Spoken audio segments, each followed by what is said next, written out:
Hello guys, NautoAis here, and normally after April's Fool's special I would do an epilogue explaining what the video is all about, what's the theme behind it. I'm gonna do it once again for 2025. However, the announcement is this will be the last time I'm gonna do this. Reason behind it really is that even so it's kind of interesting being more transparent, explain things to the viewer, what's the story behind of that April's Fool joke. To some extent, April's Fool is April's Fool. So normally two things that the objective of April's Fool is either you're trying to fool someone with sort of believable story, or the other direction is you do something really stupid that normally you don't do for your channel, whatever you do, if that makes sense. Anyway, with that said, so what is the theme this year?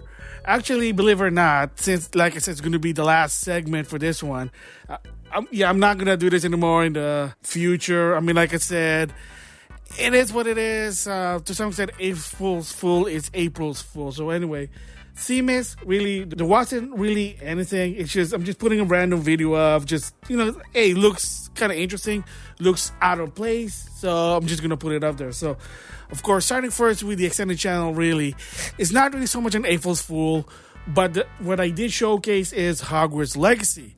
In hindsight, it's nothing good game. I played it, I enjoyed it.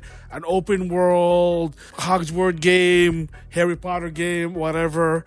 But of course, if you've been following the franchise behind it, there are a lot of people who just going very political on this game. It's not even about the game. It's about the person behind it. If you follow her, the creator of Harry Potter, well, she has her own opinion. Again, I'm not touching that. I already gave my opinion about it. The bottom line is, I just like the game.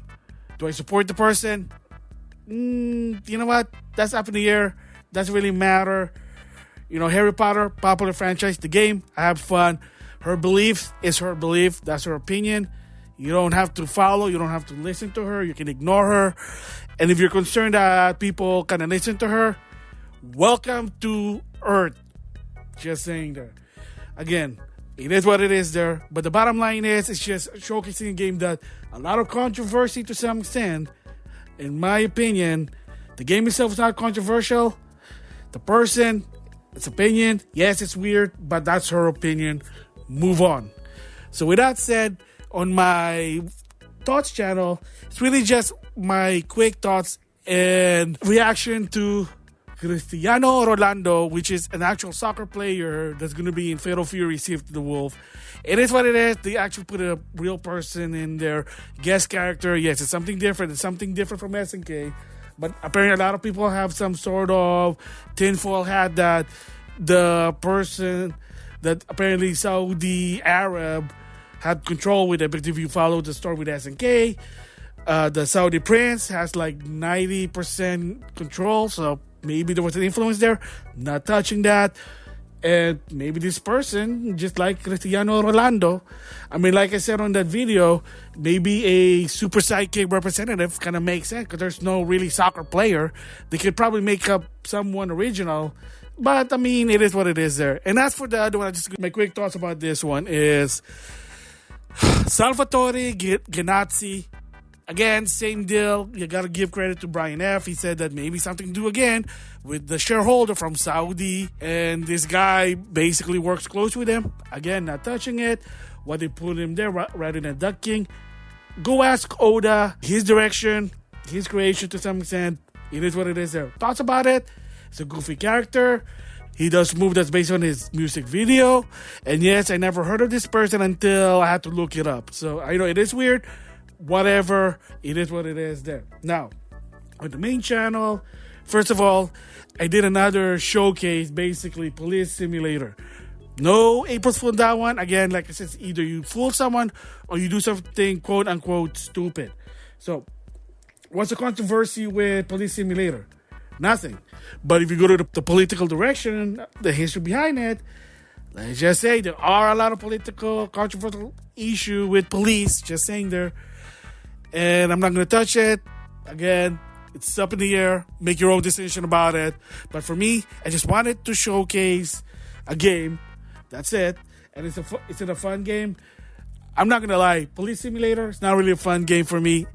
I mean, learning about the police, sure, but again, it's a lot of the simulator game may be fun to some extent, but like most people will say, if you're playing a lot of the simulator game, why not just do the real thing? Well, it's not the same. It's not that easy. Okay, I get it, but to some extent, why is it fun when it's a video game? But if you do it in real life, it's different. Just leaving it out there. And then closing is just random short. Of course, once again, one of the video, believe it or not, was the PlayStation VR 2. Let's just say the story behind that is the system is not good. It could have been better if it was backwards compatible because Sony was offering free VR game. But you need the original VR to play them. VR 2 only plays VR 2 game, and I did talk about it before. A friend of mine got me a gift for VR 2. Did not know, did not research that it's not backwards compatible. He thought it was. It is what it is. I know the solution, what they did was, well, we're going to give you a PS5 version for free. Not a lot of companies were doing that, so it is an unfortunate. And even there was an interview with Shuei Yoshida, and that said, let's move on. So he didn't really want to talk about it. Other one was Fire Emblem Heroes. Basically, I'm just posting some wallpaper of Fire Emblem female characters on a two-piece bikini. That's why I praised the tummy. If you know that story what I did before, then you know what it is. And then, of course, just using AR from Pokemon Go. That's why Mammoth's in the supermarket, basically. I was just doing this one task for the game, and I just used the AR because it was required. It is what it is. And then a rewind version of just me getting Marvel vs. Capcom Fighting Collection Arcade Edition for the PlayStation 4 and on Switch. Not really much about it. I just decided to put it up. It is what it is. Again, just to remind people that, hey, I bought them, give Capcom money. Maybe they'll do a Marvel vs. Capcom game. We'll just have to wait and see. And of course, in conclusion with that is episode 194, Nintendo Achievement Win. I made an announcement that moving forward, starting with episode 191, I'm just going to continue from there. It'll be a new title called Trophies and Achievement Showcase. Because if you heard the news, Nintendo Switch 2 will not have a system-wide achievement. Bill Trenton already said that. And on my secondary channel, I'm going to explain that. I think it was stupid, but it is what it is there. So there you go. The epilogue for April's Fool 2025. And yes, this will be the series finale. Moving next year and beyond. I'm not going to do it anymore. I mean, you can just get it. Most of the time, my video is going to be stupid than trying to fool someone. Just saying that. So with that, I'll see you guys later.